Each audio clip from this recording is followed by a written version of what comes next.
Hi everyone, welcome back to another video for Book of the Month series, and I wanted to talk about the Book of the Month for August. So I have the book right in my hand. It's the book called as The Color Purple by Alice Walker.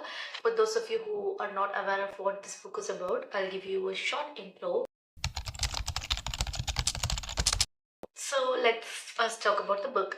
So this book was written by Alice Walker and it was published around 1980s, and it's considered as a classic book. And I didn't know that when I bought the book. I'll tell you the story about when and how I bought the book. But before that, so this story is set in 1900s, the beginning. Okay, 1900s means 1901 to something, right?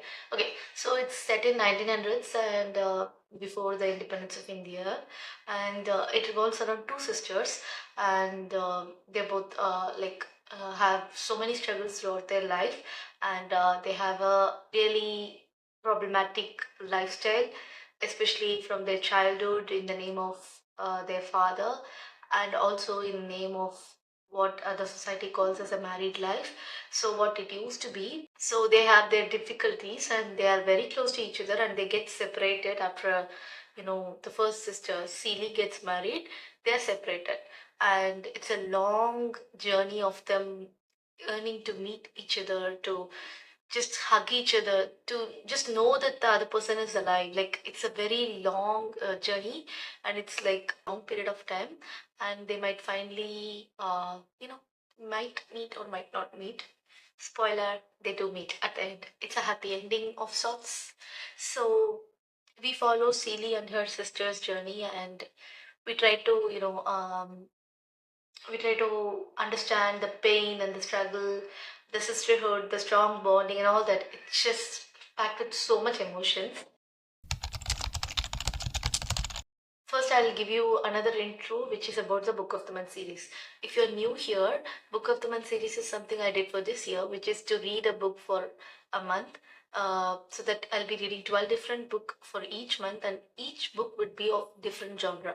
So this way I can read more books, as in from different genre, and I also focused on reading the books I already own. I had bought this book during the book fair of like Jan month this year. So I'll give you a small intro about how I bought this book. So I was roaming through the book fair, and I saw this, and then I didn't take it. But then I was like, okay, this, like, what is this about? Color Purple. Because like I haven't heard this title before. I didn't know it was a classic. I was like, Color Purple, what is purple? Like I just wanted to know what it was about. And when I read this, it was like, it seemed like a very dark and traumatizing story. When I read the blurb, it was like too much for me. Even if you read it, you will also feel that way, like, what the fuck did I just read? I understood that it was about a painful story of a woman. So that is the main reason I picked it up. But I was also a little curious somehow. Like, the book title is The Color Purple, and the words I read in the blurb of the book, like, what the fuck is going on? I wanted to read about it. So when I got the book, I didn't know much. So when I planned to read this as the book of the month for like August, I was like, okay, I'll do some research about it, and I found out that it's a classic book, and it's about plantation, how black people survived the 1900s, and the like everything about that. I was like, okay, this is actually a very good choice of book I picked up, and it's not some random book that disappoints you somehow. So I'm very happy I bought this book, and I'm really much more happy that I read the book, because I'll tell you what. It's about two sisters, and like the bonding is so insane. They literally go on without seeing each other for like decades. Their only communication is in a form of letter. Even that didn't happen for the first few years. So the letter communication even began a little later, and even then, in the middle of the book, it's speculated the younger sister dies and all that happens. So that bonding was too intense and sincere. It's the main reason why you should read the book.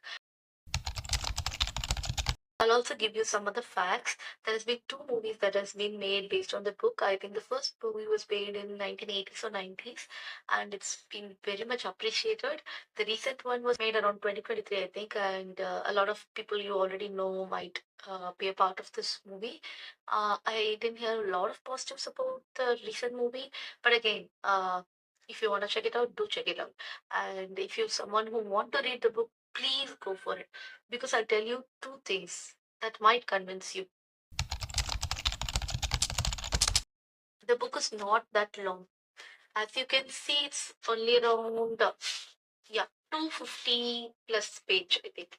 Yeah, around 260 page is the total number of page, and you can see how small the chapters are. It's all in the form of letters and all that. There are, of course, some long chapters in between, like as in there are chapters that go for like 5 to 8 page or something like that.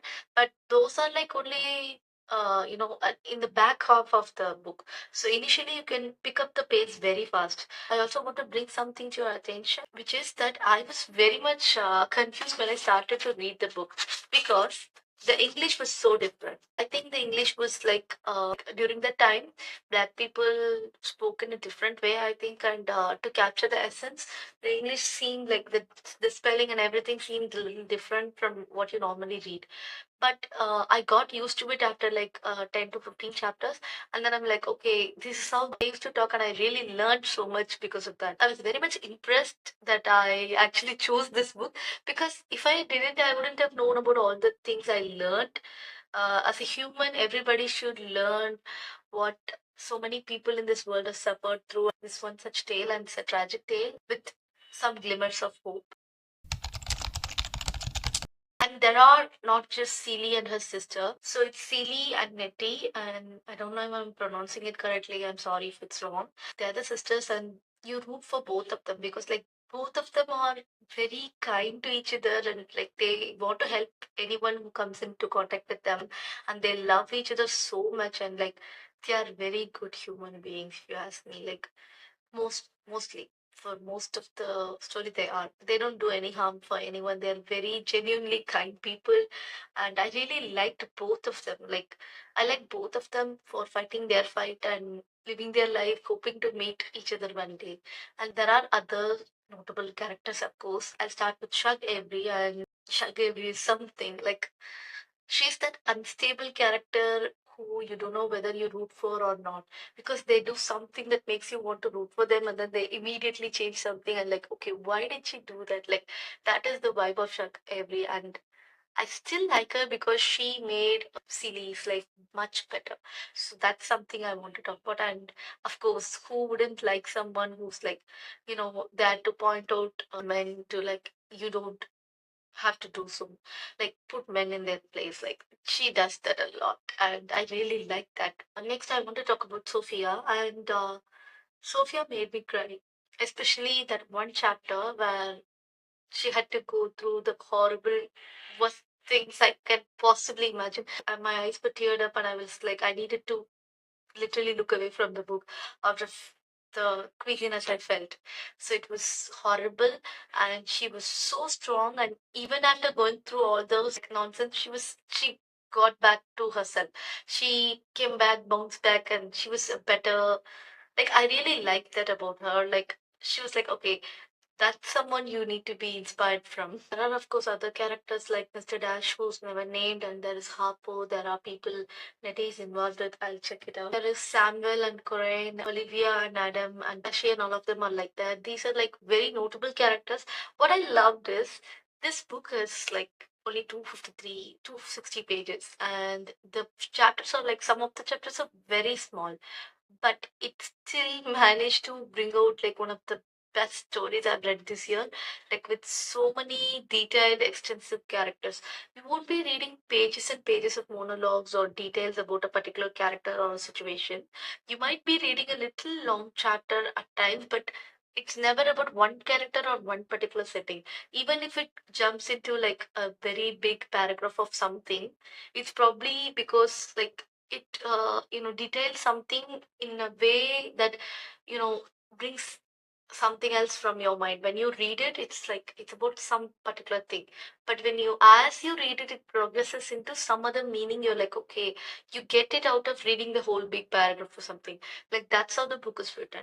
And the way each of the characters, like the people I've talked about now, Celie, Nettie, or Mr. Dash, or Shug Avery, Harpo, or Sophia, Samuel, Corinne, Olivia, and like there are so many people. I am Tashi, and there are of course other minor characters as Squeak, as in Mary Agnes is there, Eleanor Jane, and like this mayor. Like there are so many people in this story, and I really liked how not everyone seemed like a just there for the sake of the story. They were all there for a particular purpose, and they were all detailed in a way that it was proper. I didn't know about this amazing author before, and I'm happy. I'm always happy when I discover new authors or like old authors or whoever it is. Those who are new to me, when I discover them and I see such an impressive work of them, I'm like, okay, fan of them, immediately fan of them. I'm already a fan of the Color Purple book and Alice Walker. I just want to say that it's a must-read book, and it's one of my favorite books, I would say.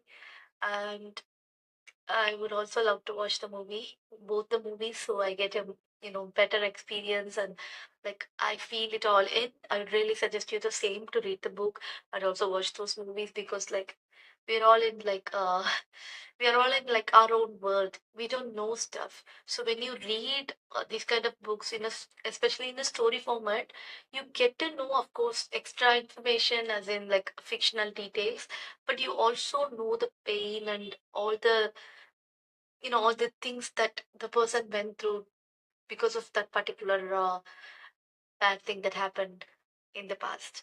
So I really like to read such things, and it's a good thing I read the book. And of course, go ahead and buy the book immediately. And do let me know if you already read the book or seen the movies. Do let me know your thoughts in the comments. And that's it for now. Bye. The true stories.